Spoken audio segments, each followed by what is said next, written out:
നമസ്കാരം, സ്വാഗതം. ഇന്ന് നമ്മൾ സംസാരിക്കുന്നത് ഫൈബ്രോമയാൾജിയ എന്നൊരു ആരോഗ്യ അവസ്ഥയെക്കുറിച്ചാണ്. പലപ്പോഴും ആളുകൾക്ക് ഇതിനെക്കുറിച്ച് ശരിയായ ധാരണയില്ല. അപ്പോൾ ഇതിനെക്കുറിച്ച് ആഴത്തിൽ മനസ്സിലാക്കാൻ നമ്മളെ സഹായിക്കുന്നത് കൊച്ചിയിലെ മെഡിഫോർട്ട് ഹോമിയോപ്പതിയിലെ ഡോക്ടർ അഖിൽ വർഗീസിന്റെ ഒരു ഗൈഡാണ്. അദ്ദേഹത്തിന് ഈ രംഗത്ത് 5 വർഷത്തിലേറെ അനുഭവ പരിചയമുണ്ട്. തീർച്ചയായും. ഈ ഫൈബ്രോമയാൾജിയ എന്ന് പറയുന്നത് ശരിക്കും വെറുമൊരു വേദനയല്ല. നമ്മുടെ നാഡീവ്യൂഹം, അതായത് തലച്ചോറും നരമ്പുകളും ഒക്കെ വേദനയെ മനസ്സിലാക്കുന്ന രീതിയിലുള്ള ഒരു പ്രശ്നമാണ്. അതായത് വേദനയോടുള്ള ശരീരത്തിന്റെ പ്രതികരണത്തിൽ വരുന്നൊരു മാറ്റം. അതെ, പല ലക്ഷണങ്ങൾ ഒരുമിച്ച് കാണാം. ഓരോരുത്തർക്കും ഇത് അനുഭവപ്പെടുന്നത് വ്യത്യസ്ത രീതിയിലായിരിക്കും. അപ്പോ ഡോക്ടർ വർഗീസിന്റെ ഗൈഡ് ഇതിനെക്കുറിച്ച് നല്ലൊരു ചിട്ടയായ രൂപം നൽകുന്നുണ്ട്. അതെ. അപ്പോൾ നമ്മുടെ ഇന്നത്തെ ലക്ഷ്യമെന്താണെന്ന് വെച്ചാൽ, ഈ അവസ്ഥ എന്താണ്, ഇതിന്റെ പ്രധാന ലക്ഷണങ്ങൾ, പിന്നെ ഏറ്റവും പ്രധാനമായിട്ട് ഇതിനെ എങ്ങനെ കൈകാര്യം ചെയ്യാമെന്നൊക്കെ മനസ്സിലാക്കുകയാണ്. ഒരുപക്ഷേ നിങ്ങൾക്കറിയുന്ന ആർക്കെങ്കിലുമോ ഈ ബുദ്ധിമുട്ട് ഉണ്ടാകാം, അല്ലെങ്കിൽ ചുമ്മാ ഇതിനെക്കുറിച്ച് അറിയാനുള്ള ഒരു താല്പര്യം കണ്ടാവാം നിങ്ങളിത് കേൾക്കുന്നത്. അപ്പോൾ നമുക്ക് അടിസ്ഥാന കാര്യങ്ങളിൽ നിന്ന് തന്നെ തുടങ്ങാം, അല്ലേ? എന്താണ് ഈ ഫൈബ്രോമയാൾജിയ? അതെ, എന്താണ് സംഭവം? ഇതൊരു ദീർഘകാലമായിട്ടുള്ള പ്രശ്നമാണ്, നാഡികളുമായി ബന്ധപ്പെട്ടത്.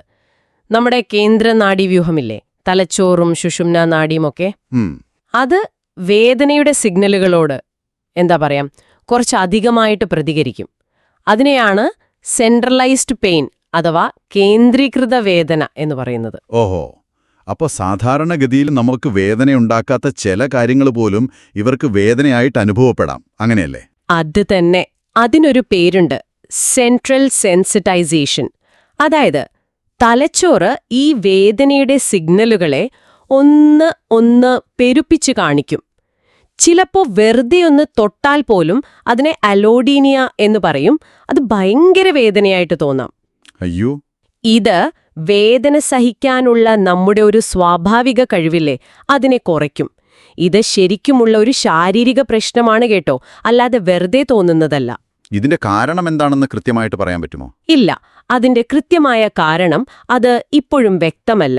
പക്ഷേ ചില കാര്യങ്ങൾ ഇതിലേക്ക് നയിക്കാൻ സാധ്യതയുണ്ടെന്നാണ് ഗവേഷണങ്ങൾ പറയുന്നത്. അതെന്തൊക്കെയാണ്? ഒന്ന്, ജനിതകപരമായ ഒരു സാധ്യതയുണ്ട്. കുടുംബത്തിൽ ആർക്കെങ്കിലും ഉണ്ടെങ്കിൽ വരാനുള്ള സാധ്യത കൂടാം. പിന്നെ ചില അണുബാധകൾക്ക് ശേഷം ഇത് തുടങ്ങുന്നത് കണ്ടിട്ടുണ്ട്. വലിയ അപകടങ്ങൾ, ശസ്ത്രക്രിയകൾ, അല്ലെങ്കിൽ ഭയങ്കര മാനസിക സമ്മർദ്ദമുണ്ടായതിനു ശേഷം അതൊക്കെ ചിലരിൽ ഇതിനൊരു തുടക്കമിടാം. പക്ഷേ ഇതൊരു ഓട്ടോ ഇമ്മ്യൂൺ രോഗം, അതായത് നമ്മുടെ പ്രതിരോധശക്തി നമ്മളെ തന്നെ ആക്രമിക്കുന്ന അസുഖം അങ്ങനെയൊന്നുമല്ല. അതുപോലെ സന്ധികൾക്ക് കേടുപാടുകൾ വരുത്തുന്ന ഇൻഫ്ലമേഷൻ, അതും ഇതല്ല. ശരീരത്തിന്റെ പല ഭാഗത്തായിട്ടുള്ള വേദനയാണ് പ്രധാന ലക്ഷണമെന്ന് പറഞ്ഞു. അതല്ലാതെ വേറെ എന്തൊക്കെ ബുദ്ധിമുട്ടുകൾ സാധാരണ കാണാറുണ്ട്? വേദന കഴിഞ്ഞാൽ പിന്നെ ഏറ്റവും പ്രധാനപ്പെട്ട ഒന്നാണ് ഭയങ്കരമായ ക്ഷീണം. രാത്രി എത്ര നേരം ഉറങ്ങിയാലും രാവിലെ എഴുന്നേൽക്കുമ്പോഴൊരു ഉന്മേഷക്കുറവ്, നല്ല ക്ഷീണം തോന്നും. ഉറക്കത്തിന്റെ കാര്യം പറഞ്ഞല്ലോ, ഉറങ്ങാനും ബുദ്ധിമുട്ടുണ്ടാകുമോ? ഉറക്കപ്രശ്നങ്ങൾ സാധാരണമാണ്. ഒന്നുകിൽ ഈ വേദന കാരണം ഉറക്കം വരില്ല, അല്ലെങ്കിൽ ഉറങ്ങിയാലും നല്ല ഗാഢനിദ്ര കിട്ടില്ല, ഇടയ്ക്കിടെ ഉണരും. അപ്പോൾ പിന്നെ രാവിലെ എഴുന്നേൽക്കുമ്പോഴും ആ ക്ഷീണം ബാക്കിയുണ്ടാവും. പിന്നെ വേറൊരു പ്രധാന പ്രശ്നമുണ്ട്, പലരും ഫൈബ്രോഫോഗ് എന്ന് പറയും. ഫൈബ്രോഫോഗോ? അതെന്താണ്? അതായത് ഒരു മന്ദത പോലെ, തലച്ചോറിന് ഒരു വ്യക്തത കുറവ്, ഓർമ്മക്കുറവ് വരും. പ്രത്യേകിച്ച് കുറച്ചു മുൻപ് നടന്ന കാര്യങ്ങളൊക്കെ ഓർക്കാൻ പ്രയാസം, ഒരു കാര്യത്തിൽ ശ്രദ്ധിക്കാൻ പറ്റില്ല. ഓ. സംസാരിക്കുമ്പോൾ ശരിയായ വാക്കുകൾ കിട്ടാതെ വരിക, അല്ലെങ്കിൽ പുതിയ കാര്യങ്ങൾ പറഞ്ഞു തന്നാൽ പെട്ടെന്ന് മനസ്സിലാക്കാൻ ബുദ്ധിമുട്ട്. ഇതൊക്കെയാണ് ഈ ഫൈബ്രോഫോഗ്. ഈ വേദന, ക്ഷീണം, ഉറക്കപ്രശ്നം, ഫൈബ്രോഫോഗ്, ഇതല്ലാതെ മറ്റാരോഗ്യ പ്രശ്നങ്ങളും ഇതോടൊപ്പം കാണാറുണ്ടോ? ഉണ്ട്. സാധാരണയായിട്ട് ചില അനുബന്ധ പ്രശ്നങ്ങളും കാണാം. തലവേദന വരാം, അല്ലെങ്കിൽ മൈഗ്രെയിൻ വരാം. പിന്നെ ദഹന സംബന്ധമായ പ്രശ്നങ്ങൾ, വയറിന് അസ്വസ്ഥതകൾ, IBS, ഇറിറ്റബിൾ ബവൽ സിൻഡ്രോം എന്നൊക്കെ പറയില്ലേ, IBS. അതുപോലെ താടിയെല്ലിന്റെ ഭാഗത്ത് വേദന, ക്ലിക്ക് ശബ്ദമൊക്കെ വരുന്ന TMJ പ്രശ്നങ്ങൾ. പിന്നെ ഉത്കണ്ഠ, വിഷാദം, ഇതൊക്കെ സാധാരണമാണ്. ഉറങ്ങുമ്പോൾ കാലിനൊരുതരം അസ്വസ്ഥത, അടങ്ങിയിരിക്കാൻ പറ്റാത്ത അവസ്ഥ, റെസ്റ്റ്ലെസ് ലെഗ് സിൻഡ്രോം, അതും കാണാറുണ്ട്. അപ്പോൾ ഇത് ശരിക്കും ഒരുപാട് കാര്യങ്ങൾ ഒരുമിച്ച് വരുന്ന ഒരവസ്ഥയാണല്ലേ? അതെ, ഈ ലക്ഷണങ്ങളെല്ലാം ഇങ്ങനെ കെട്ടുപിണഞ്ഞു കിടക്കുകയാണ്. അതുകൊണ്ട് ഇത് കൈകാര്യം ചെയ്യാനും കുറച്ച് ശ്രദ്ധ വേണം. ഒന്നിനെ ചികിത്സിക്കുമ്പോൾ മറ്റേതിന് മാറ്റം വരാം. ഇത്രയൊക്കെ ബുദ്ധിമുട്ടുണ്ടെങ്കിലും ഇത് മാനേജ് ചെയ്യാൻ പറ്റും എന്നത് തന്നെയാണ് ആശ്വാസം. വേദന മുഴുവനായിട്ട് മാറ്റാൻ പറ്റിയില്ലെങ്കിലും ദൈനംദിന ജീവിതം കുറച്ചുകൂടി എളുപ്പമാക്കാൻ പറ്റും, അല്ലേ? തീർച്ചയായും അതാണ് ലക്ഷ്യം. പ്രവർത്തനക്ഷമത കൂട്ടുക, ജീവിതത്തിന്റെ നിലവാരം മെച്ചപ്പെടുത്തുക. അതിന് ഡോക്ടർ വർഗീസിന്റെ ഗൈഡ് ഒരു ബഹുമുഖ സമീപനമാണ് പറയുന്നത്. അതായത് ഒരൊറ്റ കാര്യം ചെയ്തതുകൊണ്ട് വലിയ മാറ്റം വരണമെന്നില്ല. പല കാര്യങ്ങൾ ഒരുമിച്ച് ചെയ്യുമ്പോഴാണ് നല്ല ഫലം കിട്ടാൻ സാധ്യത. പിന്നെ ഓരോരുത്തർക്കും ഏറ്റവും നന്നായി വർക്ക് ചെയ്യുന്നത് ചിലപ്പോൾ വ്യത്യസ്ത കാര്യങ്ങളായിരിക്കും. അത് കണ്ടുപിടിക്കാൻ കുറച്ച് സമയമെടുത്തെന്നും വരും. എന്തൊക്കെയാണ് ആ പ്രധാന ഭാഗങ്ങൾ ഗൈഡിൽ പറയുന്ന മൾട്ടി ഡിസിപ്ലിനറി അപ്രോച്ച്? 1. പ്രൊഫഷണൽ സഹായം തേടുക, പ്രത്യേകിച്ച് ഫിസിക്കൽ തെറാപ്പി, ഒക്യുപേഷണൽ തെറാപ്പി പോലുള്ളവ. 2. നമ്മുടെ ജീവിതശൈലി, പിന്നെ മാനസികാരോഗ്യം, അതിൽ ശ്രദ്ധിക്കുക. 3. വ്യായാമവും ഭക്ഷണക്രമവും. ഓക്കെ, അപ്പോ ആദ്യത്തെ കാര്യം പ്രൊഫഷണൽ സഹായം, ഫിസിക്കൽ തെറാപ്പി, ഒക്യുപേഷണൽ തെറാപ്പി, ഇതിന്റെയൊക്കെ പങ്ക് എന്താണ്? ഫിസിക്കൽ തെറാപ്പി, അതായത് PT, വളരെ പ്രധാനമാണ്. ഒരു ഫിസിക്കൽ തെറാപ്പിസ്റ്റിന് നമ്മുടെ ഇപ്പോഴത്തെ അവസ്ഥ നോക്കിയിട്ട് നമുക്ക് സുരക്ഷിതമായി ചെയ്യാൻ പറ്റുന്ന വ്യായാമങ്ങൾ പറഞ്ഞു തരാൻ പറ്റും. നമ്മുടെ പരിമിതികൾ അറിഞ്ഞ്. അതെ. പിന്നെ നമ്മൾ ഓരോ കാര്യങ്ങൾ ചെയ്യുമ്പോഴും നടക്കുമ്പോഴും ഇരിക്കുമ്പോഴുമൊക്കെ ശരീരത്തിന് അധികം സ്ട്രെയിൻ വരാത്ത രീതിയിൽ എങ്ങനെ ചെയ്യാമെന്ന് പഠിപ്പിക്കും. അതിനെ ബോഡി മെക്കാനിക്സ് എന്നൊക്കെ പറയും. ഇത് വേദന കൂടുന്നത് തടയാൻ സഹായിക്കും. ഒക്യുപേഷണൽ തെറാപ്പി OT എങ്ങനെയാണ് സഹായിക്കുന്നത്? OT പ്രധാനമായും ഫോക്കസ് ചെയ്യുന്നത് നമ്മുടെ ഡെയിലി ആക്ടിവിറ്റീസ്, അതായത് ദൈനംദിന ജോലികളൊക്കെ എങ്ങനെ നമ്മുടെ ഊർജം ഒരുപാട് കളയാതെയും വേദന കൂട്ടാതെയും ചെയ്യാം എന്നതിലാണ്. ഓഹോ. ഉദാഹരണത്തിന് വീട്ടിലെ പണികൾ ചെയ്യുമ്പോൾ അല്ലെങ്കിൽ ഓഫീസിൽ ജോലി ചെയ്യുമ്പോഴൊക്കെ എങ്ങനെ നമ്മുടെ എനർജി മാനേജ് ചെയ്യാം, ഓരോ പണിയും എത്ര നേരം ചെയ്യാം, എപ്പോഴൊക്കെ ബ്രേക്ക് എടുക്കണമെന്നൊക്കെ പ്ലാൻ ചെയ്യാൻ OT സഹായിക്കും. ഇതിനെയാണ് പേസിംഗ് എന്ന് പറയുക. നമ്മളത് കുറച്ചുകൂടി വിശദമായിട്ട് പിന്നെ സംസാരിക്കും. ശരി. പിന്നെ നമ്മുടെ വീടും ജോലിസ്ഥലവുമൊക്കെ കുറച്ചുകൂടി സൗകര്യപ്രദമാക്കാൻ എന്തെങ്കിലും മാറ്റങ്ങൾ വരുത്തണമെങ്കിൽ അതും ഒരു OTക്ക് നിർദ്ദേശിക്കാൻ പറ്റും. അപ്പോൾ ഈ പ്രൊഫഷണൽ സഹായത്തോടൊപ്പം തന്നെ നമ്മുടെ ഭാഗത്തു നിന്നും ചില കാര്യങ്ങൾ ചെയ്യേണ്ടതുണ്ട്. അതാണ് രണ്ടാമത്തെ തൂൺ, അല്ലേ? ജീവിതശൈലിയും മാനസികാരോഗ്യവും. ശരിയാണ്. ഒരുപക്ഷേ ഇതാണ് ഏറ്റവും പ്രധാനപ്പെട്ട ഭാഗം എന്ന് തന്നെ പറയാം. കാരണം ഇത് മിക്കവാറും നമ്മുടെ കയ്യിലുള്ള കാര്യങ്ങളാണ്. ഇതിൽ ഏറ്റവും പ്രധാനം നേരത്തെ പറഞ്ഞ പേസിംഗ് ആണ്. ആ പേസിംഗ് ഒന്നുകൂടി വിശദമാക്കാമോ? എന്താണത്? ഫൈബ്രോമയാൾജിയ ഉള്ളവർക്ക് സാധാരണ സംഭവിക്കുന്നൊരു കാര്യമുണ്ട്, boom bust cycle. Boom bust? അതായത് ചില ദിവസങ്ങളിൽ വേദനയും ക്ഷീണവുമൊക്കെ കുറവായിരിക്കും. ഒരു നല്ല ദിവസം എന്ന് പറയാം. അപ്പോൾ ഒരു ആവേശം കൂന്നും. കുറേ നാളായിട്ട് ചെയ്യാൻ പറ്റാതിരുന്ന ജോലികളൊക്കെ അന്ന് തീർക്കാൻ നോക്കും. കഴിവിൽ കൂടുതൽ അങ്ങ് ചെയ്യും. അതാണ് ബൂം. പക്ഷേ അതിന്റെ ഫലം എന്തായിരിക്കും? അടുത്ത 1-2 ദിവസം, ചിലപ്പോൾ അതിൽ കൂടുതൽ, ഭയങ്കര വേദനയും ക്ഷീണവും കാരണം അനങ്ങാൻ പറ്റാതെ കിടപ്പിലാകും. അതാണ് ബേസ്റ്റ്. ഓ, മനസ്സിലായി. അപ്പോൾ ഈ ഒരു സൈക്കിൾ, അതായത് ഓവറായിട്ട് ചെയ്യുക, പിന്നെ തളർന്നു പോവുക, ഇത് ബ്രേക്ക് ചെയ്യാനുള്ള വഴിയാണ് പേസിംഗ്. അപ്പോൾ എങ്ങനെയാണ് ഈ പേസിംഗ് ചെയ്യേണ്ടത്? ഗൈഡിൽ ചില നല്ല വഴികൾ പറയുന്നുണ്ട്. ആദ്യം നിങ്ങളുടെ ഒരു ബേസ് ലൈൻ കണ്ടെത്തണം. അതായത് എത്ര നേരം നടന്നാൽ അല്ലെങ്കിൽ ഒരു ജോലി എത്ര നേരം ചെയ്താൽ നിങ്ങൾക്ക് വലിയ ബുദ്ധിമുട്ടുണ്ടാവില്ല എന്ന് മനസ്സിലാക്കുക. നമ്മുടെ ഒരു ലിമിറ്റ് അറിയുക. അതെ. എന്നിട്ടൊരു 80% റൂൾ ഫോളോ ചെയ്യാൻ ശ്രമിക്കുക. അതായത് ക്ഷീണമോ വേദനയോ കൂടാൻ തുടങ്ങുന്നു എന്ന് തോന്നുന്നതിന് മുൻപ് നിങ്ങളുടെ ആ മാക്സിമം കപ്പാസിറ്റിയുടെ ഒരു 80% എത്തുമ്പോൾ ആ പണി നിർത്തുക, അല്ലെങ്കിൽ ഒരു ബ്രേക്ക് എടുക്കുക. വലിയ ജോലികളാണെങ്കിൽ അതിനെ ചെറിയ ഭാഗങ്ങളായിട്ട് മുറിക്കുക. ഒരെണ്ണം ചെയ്തു കഴിഞ്ഞ് കുറച്ച് റെസ്റ്റ് എടുക്കുക, എന്നിട്ട് അടുത്തത് ചെയ്യുക. അതുപോലെ ആഴ്ചയിലെ കാര്യങ്ങൾ പ്ലാൻ ചെയ്യുമ്പോൾ എല്ലാ ദിവസവും ഒരുപോലെ ഭാരമുള്ള ജോലികൾ ചെയ്യാതെ ചില ദിവസങ്ങളിൽ ലഘുവായ കാര്യങ്ങൾ ചെയ്യുക, അല്ലെങ്കിൽ പൂർണ്ണമായി വിശ്രമിക്കുക. ഇത് നമ്മുടെ എനർജി ലെവൽ ഒരുപോലെ കൊണ്ടുപോകാൻ സഹായിക്കും. ആ ബേസ്റ്റ് അവസ്ഥയിലേക്ക് പോകാതിരിക്കാനും പറ്റും. പേസിംഗ് പോലെ തന്നെ പ്രധാനമാണ് ഉറക്കമെന്നും ഗൈഡ് പറയുന്നുണ്ടല്ലോ. ഉറക്ക ശുചിത്വം അഥവാ സ്ലീപ്പ് ഹൈജീൻ. അത് വളരെ വളരെ പ്രധാനമാണ്. കാരണം ഫൈബ്രോമയാൾജിയയിൽ നല്ല ഉറക്കം കിട്ടുക എന്നത് ഒരു വെല്ലുവിളിയാണ്. അപ്പോ നല്ല ഉറക്കം കിട്ടാൻ സഹായിക്കുന്ന ചില ശീലങ്ങൾ ഉണ്ടാക്കിയെടുക്കുന്നതിനെയാണ് സ്ലീപ്പ് ഹൈജീൻ എന്ന് പറയുന്നത്. എന്തൊക്കെയാണ് ആ ശീലങ്ങൾ? ഗൈഡിലെ പ്രധാന നിർദ്ദേശങ്ങൾ: 1. എല്ലാ ദിവസവും ഏകദേശം ഒരേ സമയം കിടക്കാൻ പോകുകയും ഒരേ സമയം എഴുന്നേൽക്കുകയും ചെയ്യുക. അവധി ദിവസമാണെങ്കിലും ഈ സമയം മാറ്റാതിരിക്കാൻ ശ്രമിക്കുക. ഇത് നമ്മുടെ ശരീരത്തിന്റെ ഒരു ക്ലോക്കില്ലേ, അതിനെ ശരിയാക്കാൻ സഹായിക്കും. ഉറങ്ങുന്നതിന് തൊട്ടുമുമ്പുള്ള കാര്യങ്ങളും പ്രധാനമാണോ? വളരെ പ്രധാനമാണ്. ഉറങ്ങുന്നതിന് 1-2 മണിക്കൂർ മുൻപേ കുറച്ച് റിലാക്സ് ചെയ്യുന്ന കാര്യങ്ങൾ ചെയ്യുക. ചിലർക്ക് ചെറുചൂടുവെള്ളത്തിലൊരു കുളി, അല്ലെങ്കിൽ ശാന്തമായ സംഗീതം കേൾക്കുന്നത്, അല്ലെങ്കിൽ ഒരു പുസ്തകം വായിക്കുന്നത്. ധ്യാനം. ധ്യാനം, അല്ലെങ്കിൽ ലഘുവായ സ്ട്രെച്ചിങ്, ഇതൊക്കെ നല്ലതാണ്. കിടപ്പുമുറി നല്ല ഇരുട്ടുള്ളതും ശബ്ദമൊന്നുമില്ലാത്തതും ഒരുപാട് ചൂടില്ലാത്തതുമായിരിക്കണം. പിന്നെ കിടക്ക ഉറങ്ങാൻ വേണ്ടി മാത്രം ഉപയോഗിക്കുക. അവിടെ ഇരുന്ന് TV കാണുക, ഫോൺ നോക്കുക, അതൊന്നും വേണ്ട. ഉറങ്ങുന്നതിന് മുൻപ് ഒഴിവാക്കേണ്ട കാര്യങ്ങൾ എന്തൊക്കെയാണ്? ഉറങ്ങുന്നതിന് തൊട്ടുമുൻപ് ഒരു 2-3 മണിക്കൂർ മുൻപെങ്കിലും കാപ്പി, ചായ, കൊള പോലുള്ള കഫീനുള്ള സാധനങ്ങൾ ഒഴിവാക്കുക. അതുപോലെ വയറ് നിറയെ ഭക്ഷണം കഴിക്കുന്നത്, മദ്യപാനം, ഇതൊക്കെ ഒഴിവാക്കണം. പിന്നെ ഏറ്റവും പ്രധാനപ്പെട്ട ഒന്ന് screen time. Mobile phone, tab, TV, ഇതിൽ നിന്നുള്ള നീല വെളിച്ചം ഉറക്കത്തെ ശരിക്കും ബാധിക്കും. അപ്പോ കിടക്കുന്നതിന് 1 മണിക്കൂർ മുൻപെങ്കിലും ഇതൊക്കെ ഓഫ് ചെയ്യുന്നത് നല്ലതാണ്. ജീവിതശൈലിയുമായി ബന്ധപ്പെട്ട അടുത്ത കാര്യം സ്ട്രെസ് മാനേജ്മെന്റ് ആണ്. സമ്മർദ്ദം കൂടിയാൽ ലക്ഷണങ്ങൾ കൂടുമെന്നും പറയുന്നു.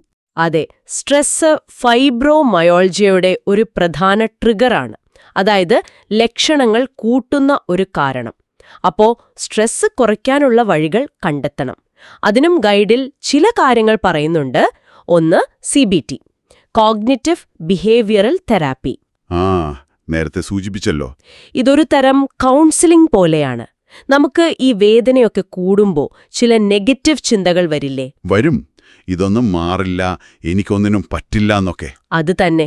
അങ്ങനെയുള്ള ചിന്തകളും അതുമൂലം നമ്മൾ ചെയ്യുന്ന ചില കാര്യങ്ങളും, ഉദാഹരണത്തിന് പേടിച്ചു പുറത്തിറങ്ങാതിരിക്കുക, ഇതൊക്കെ തിരിച്ചറിയാനും അതിനെ പോസിറ്റീവായി മാറ്റാനും CBT സഹായിക്കും.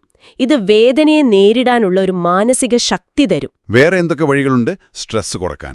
മൈൻഡ്ഫുൾനെസ്, മെഡിറ്റേഷൻ, അതായത് ധ്യാനം. നമ്മുടെ ശ്രദ്ധയെ ഈ നിമിഷത്തിലേക്ക് കൊണ്ടുവരിക. നമ്മുടെ ചിന്തകളെയും ശരീരത്തിലെ തോന്നലുകളെയും വേദനയടക്കം വെറുതെ ഒരു ജഡ്ജ്മെന്റുമില്ലാതെ നിരീക്ഷിക്കാൻ പഠിക്കുക.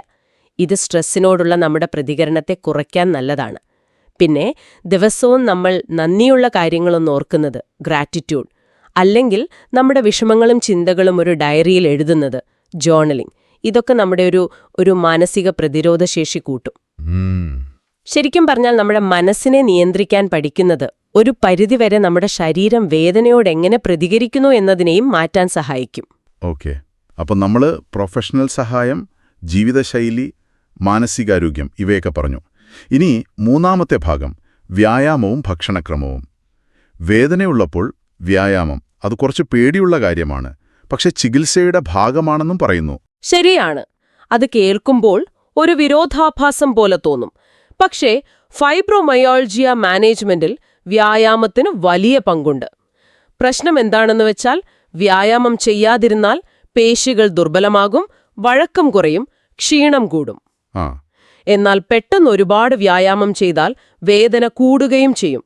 അതുകൊണ്ട് ഏറ്റവും പ്രധാനപ്പെട്ട കാര്യം വളരെ കുറഞ്ഞ അളവിൽ തുടങ്ങുക, എന്നിട്ട് വളരെ പതുക്കെ ശ്രദ്ധിച്ചു മാത്രം അളവ് കൂട്ടുക.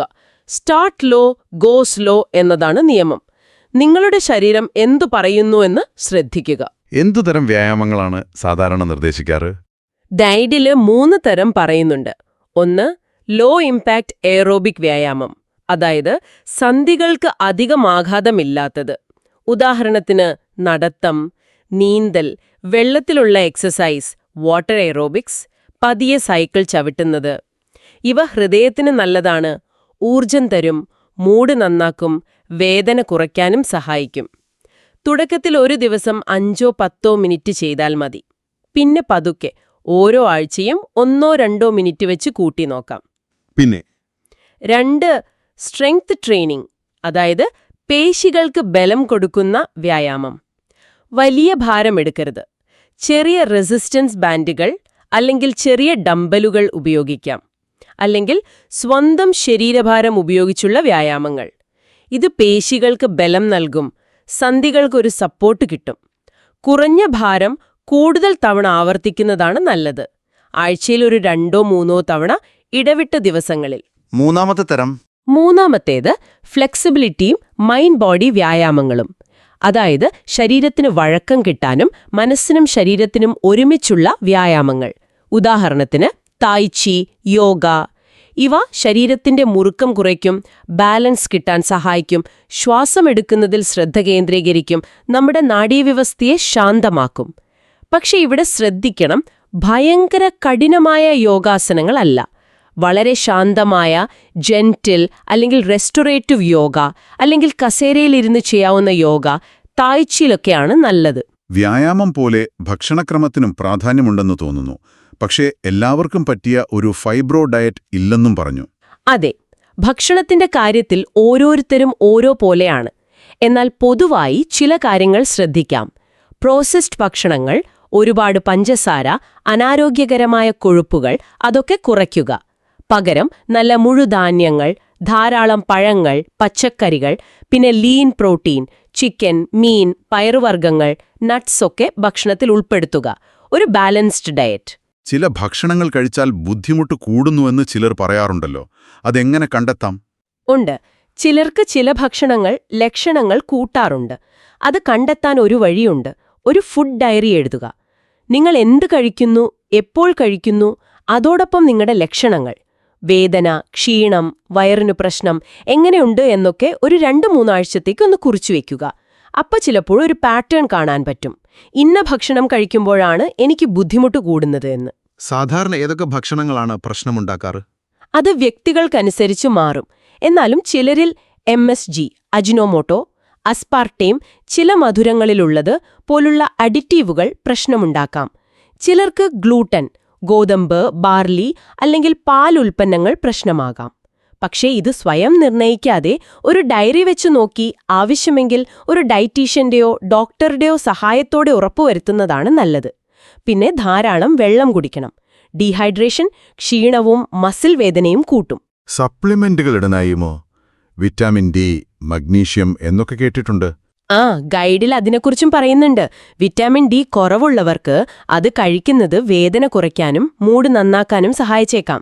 മഗ്നീഷ്യം ചിലപ്പോൾ പേശിവേദനയ്ക്കും ഉറക്കത്തിനും നല്ലതാണെന്ന് പറയാറുണ്ട്. ഒമേഗ-3 ഫിഷ് ഓയിലുള്ളത് ഇൻഫ്ലമേഷൻ കുറയ്ക്കാൻ സഹായിച്ചേക്കും. പക്ഷേ ഗൈഡ് വളരെ പ്രധാനപ്പെട്ട ഒരു കാര്യം പറയുന്നുണ്ട്. എന്താണത്? ഏതൊരു സപ്ലിമെന്റ് കഴിക്കുന്നതിനു മുൻപും നിർബന്ധമായും ഡോക്ടറുമായി സംസാരിക്കണം. കാരണം നമുക്ക് വേറെ അസുഖങ്ങളുണ്ടാകാം, നമ്മൾ വേറെ മരുന്നുകൾ കഴിക്കുന്നുണ്ടാകാം. അപ്പോ സ്വയം ചികിത്സ അപകടമാണ്. ഡോക്ടറുടെ ഉപദേശം തേടിയേ ചെയ്യാവൂ. അത് വളരെ പ്രധാനപ്പെട്ടൊരു പോയിന്റാണ്. കൂടുതൽ വിവരങ്ങൾ അറിയണമെങ്കിൽ വിശ്വസിക്കാൻ പറ്റുന്ന വെബ്സൈറ്റുകളെക്കുറിച്ചും ഗൈഡിൽ പറയുന്നുണ്ടല്ലേ? അതെ, അമേരിക്കയിലെ NIAMS, ACR, മയോ ക്ലിനിക്, ആർത്രൈറ്റിസ് ഫൗണ്ടേഷൻ, പിന്നെ UK-യിലെ FMA UK പോലുള്ള സംഘടനകളുടെ സൈറ്റുകളൊക്കെ നല്ല വിവരങ്ങൾ നൽകുന്നുണ്ട്. ഡോക്ടർ അഖിൽ വർഗീസിന്റെ ഗൈഡിലെ ഈ വിവരങ്ങൾ തീർച്ചയായും ഒരുപാട് പേർക്ക് ഉപകാരപ്പെടും. അതിന്റെ അവസാന ഭാഗത്തൊരു പ്രത്യാശയുടെ സന്ദേശം കൂടിയുണ്ടല്ലോ. ശരിയാണ്. അതായത് ഈ ഫൈബ്രോമയാൽജിയെ കൈകാര്യം ചെയ്യുക എന്നത് ഒരു യാത്രയാണ്. അതിന് ക്ഷമ വേണം. പലതും പരീക്ഷിച്ചു നോക്കേണ്ടി വരും. പിന്നെ നമ്മളോട് തന്നെ ഒരു ദയ വേണം. Self compassion. നല്ല ദിവസങ്ങളുണ്ടാകും, മോശം ദിവസങ്ങളുമുണ്ടാകും. ലക്ഷ്യം ഒട്ടും വേദനയില്ലാത്തൊരു ജീവിതം എന്നതിനേക്കാൾ കഴിയുന്നത്ര നന്നായി കാര്യങ്ങൾ ചെയ്യാനും സന്തോഷമായി ജീവിക്കാനും പറ്റുക എന്നതാണ്. നമ്മൾ ഈ പറഞ്ഞ കാര്യങ്ങൾ, പേസിംഗ്, വ്യായാമം, സ്ട്രെസ് കുറയ്ക്കുന്നത്, നല്ലൊരു ഡോക്ടറെയും ടീമിനെയും കണ്ടെത്തുന്നത്, പിന്നെ സ്വന്തം അവസ്ഥയെക്കുറിച്ച് സ്വയം പഠിച്ച് ഒരു എക്സ്പേർട്ടാകുന്നത്, ഇതൊക്കെ ചേരുമ്പോൾ തീർച്ചയായും ജീവിതം മെച്ചപ്പെടുത്താൻ പറ്റും. നിങ്ങളുടെ പങ്കാളിത്തമാണ് ഇതിലേറ്റവും പ്രധാനം. അതെ. നമ്മളിന്ന് ഫൈബ്രോമയാൾജിയെക്കുറിച്ച് ഒരുപാട് കാര്യങ്ങൾ സംസാരിച്ചു. ഇതൊരു സങ്കീർണമായ അവസ്ഥയാണെങ്കിലും ശരിയായ അറിവ്, ഡോക്ടറുടെ സഹായം, ജീവിതശൈലിയിലെ മാറ്റങ്ങൾ, വ്യായാമം, ഭക്ഷണം ഇവയെല്ലാം ചേർന്നൊരു സമീപനത്തിലൂടെ ഇത് കൈകാര്യം ചെയ്യാൻ സാധിക്കും. പ്രത്യേകിച്ച് പേസിംഗ്, ഉറക്കം, സ്ട്രെസ് മാനേജ്മെന്റ് ഒക്കെ വളരെ പ്രധാനമാണ്. ഞാനൊരു കാര്യം കൂടി പറയട്ടെ. അവസാനിപ്പിക്കുന്നതിന് മുൻപ് പറയൂ. ഗൈഡിൽ പറയുന്നുണ്ടല്ലോ, നിങ്ങളുടെ സ്വന്തം അവസ്ഥയുടെ വിദഗ്ധനാകുക എന്ന്. പൊതുവായി കുറെ കാര്യങ്ങൾ നമുക്ക് കിട്ടും. പക്ഷേ നിങ്ങൾ സ്വയം ചോദിക്കേണ്ട ഒരു ചോദ്യമുണ്ട്. നിങ്ങൾക്ക് വ്യക്തിപരമായി എന്തൊക്കെ ചെയ്യുമ്പോഴാണ് ലക്ഷണങ്ങൾ കൂടുന്നത്? ഏതൊക്കെ കാര്യങ്ങളാണ് നിങ്ങൾക്ക് ഏറ്റവും കൂടുതൽ ആശ്വാസം തരുന്നത്? നിങ്ങളുടെ വേദന, ക്ഷീണം, ഉറക്കം, മൂഡ് ഇതൊക്കെ ഒന്ന് ശ്രദ്ധിച്ച് ട്രാക്ക് ചെയ്താൽ നിങ്ങൾക്ക് മാത്രം മനസ്സിലാകുന്ന ചില പാറ്റേണുകൾ ഉണ്ടാകില്ലേ? അത് കണ്ടെത്തുന്നത് നിങ്ങളുടെ ഈ അവസ്ഥയെ മാനേജ് ചെയ്യാനുള്ള പ്ലാൻ അത് കൂടുതൽ കൃത്യവും ഫലപ്രദവുമാക്കാൻ എങ്ങനെ സഹായിക്കും? അതൊന്ന് ആലോചിക്കുന്നത് നന്നായിരിക്കും. വളരെ നല്ലൊരു ചിന്തയാണത്. ഈ വിഷയത്തെക്കുറിച്ചുള്ള നമ്മുടെ ഇന്നത്തെ ഈ വിശദമായ ചർച്ചയിൽ പങ്കുചേർന്നതിന് എല്ലാവർക്കും നന്ദി.